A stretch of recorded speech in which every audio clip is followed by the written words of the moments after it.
ऐसे करो ना विदा।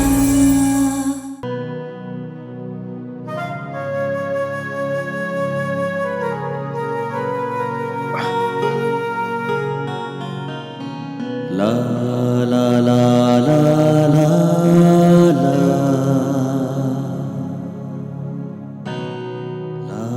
ला ला ला ला ला। शुक्रिया।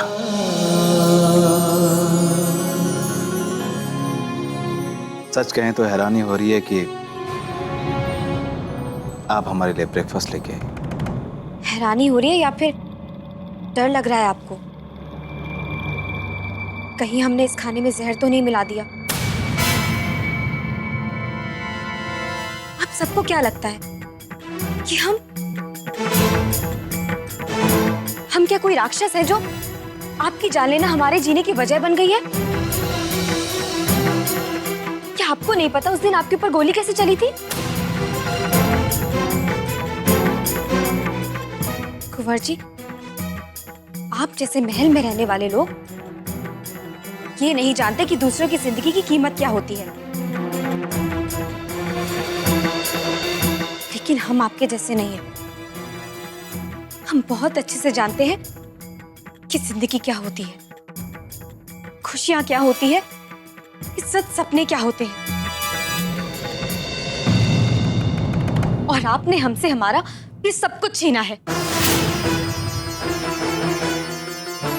बस एक हमारा आत्मसम्मान बचा है, उसकी रक्षा के लिए हम लड़ रहे हैं और अपनी आखिरी सांस तक लड़ते रहेंगे हम।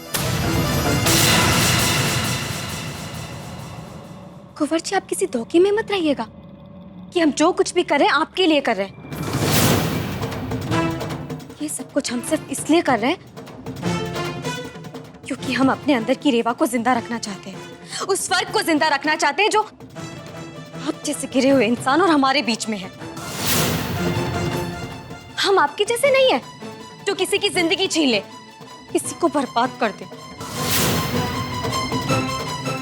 हमसे जो भी गलती हुई सिर्फ गुस्से में हुई थी, ना कि आपकी तरह जो सोच समझकर किसी कमजोर पर वार करे।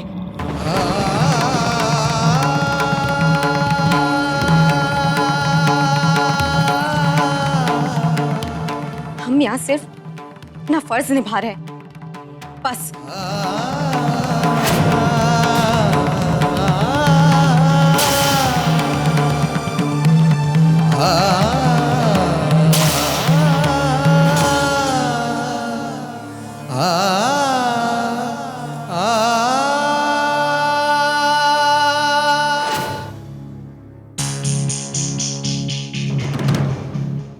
रानी माँ, राजकुमारी जी यश कुंवर जी के लिए नाश्ता ले जा चुकी हैं।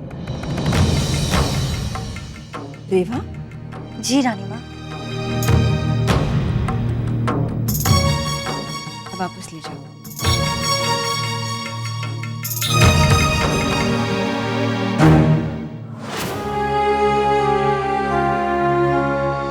आपका दर्द देखते हैं तो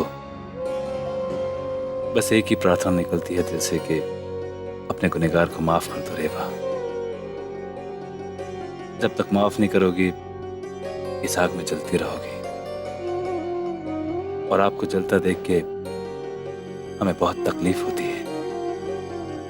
एक मौका तो दो रेवा। हम वादा करते हैं कि जो खुशियां एक इंसान के हाथ में है वो सारी खुशियां आपको दे देंगे। एक मौका दे दो।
लाकी भौजी, आप सब ठीक है ना?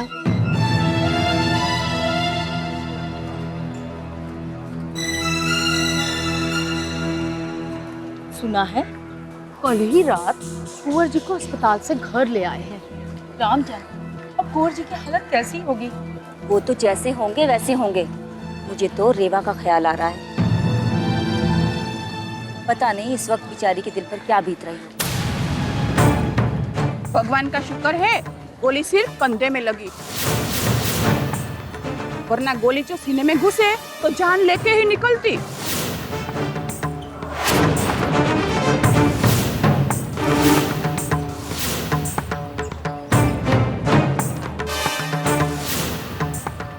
अरे लाखी भाऊजी, लखी भाऊजी, अब कुंवर जी की हालत कैसे है? कहीं जख्म ज्यादा गहरा तो नहीं?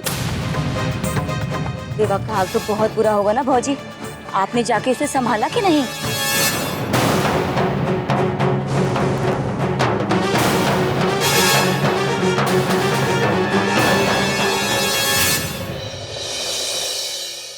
मैया, कब वो बोल रही है?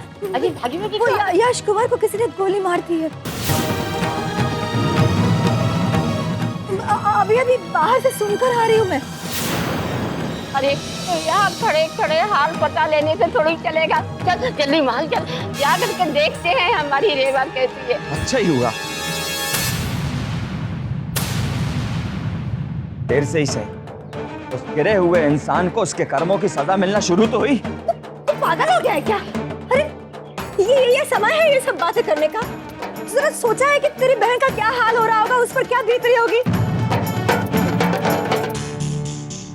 चल चल चल उससे। मैं नहीं जाना चाहता उस महल में। दम घुटता है मेरा वहां पे। और आपको जाना है ना, आप जाइए, बिल्कुल मिलके आइए रेवा से। लेकिन वहां जाकर उस आदमी के साथ झूठी हमदर्दी दिखानी होगी, वो मुझसे नहीं होगा।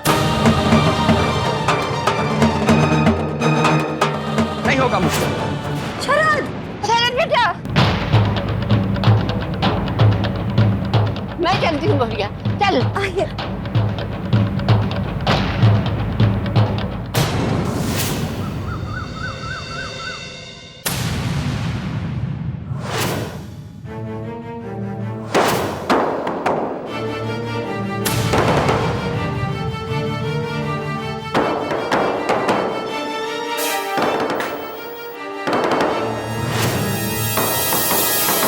अंधे हो क्या? देखकर पैकिंग नहीं कर सकते?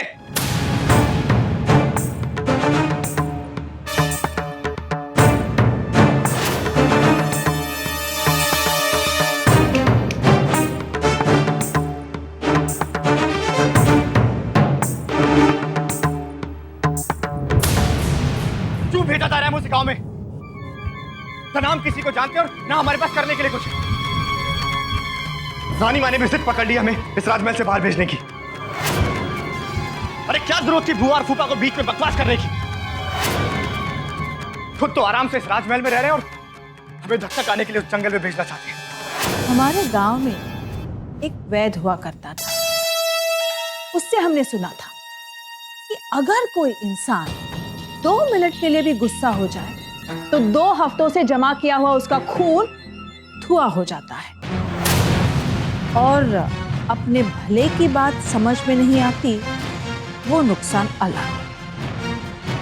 साहिबा, इसमें आपको हमारा क्या भला दिखाई दे रहा है? हम मर भी जाएंगे ना तो भी आप यही कहेंगे कि इसमें हमारी भलाई है। चुप! कैसी अशुभ बातें कर रहे हैं आप? और क्यों? ये तो आप भी मानते हैं ना कि आज तक हमने जो कुछ भी कहा है, जो कुछ भी किया है, आपके भले के लिए किया है। हम मानते हैं कि हम बूढ़े हो गए और ये भी मानते हैं कि बुढ़ापे में आंखों की रोशनी कम हो जाती है, पर ये कमबख्त बुढ़ापा ही दूर का दिखाना शुरू कर देता है।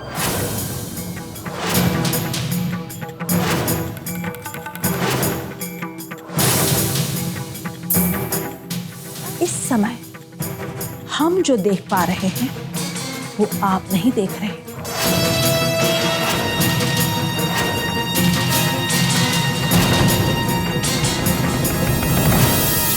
कोई बात ठीक से समझाएंगी आप? कुंवर, आप अगर महल में रहते हैं तो हर पल ये खतरा बना रहता है कि कहीं कुछ ऐसा ना हो जाए कि वो मौढ़ी पहचान जाए कि उस रात यश नहीं आप थे।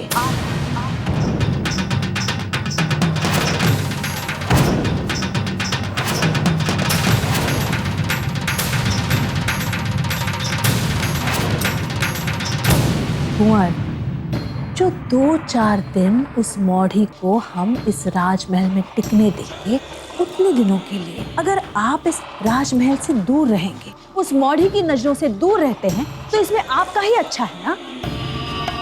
दूसरी बात, अगर आप टीकमगढ़ में रहेंगे, वहां का कारोबार अच्छे से संभालते हैं और रानी माँ को खुश करते हैं, तो आपके राज तिलक की घोषणा करने के लिए हम रानी माँ पर जोर डाल सकेंगे। हम रानी माँ पर जोर डाल सकेंगे।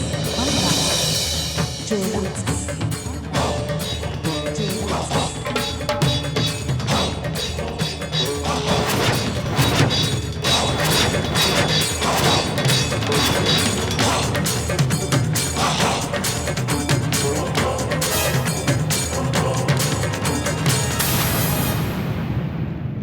भवानी माँ की कसम, एक बार राजा बन जाइए कुंवर।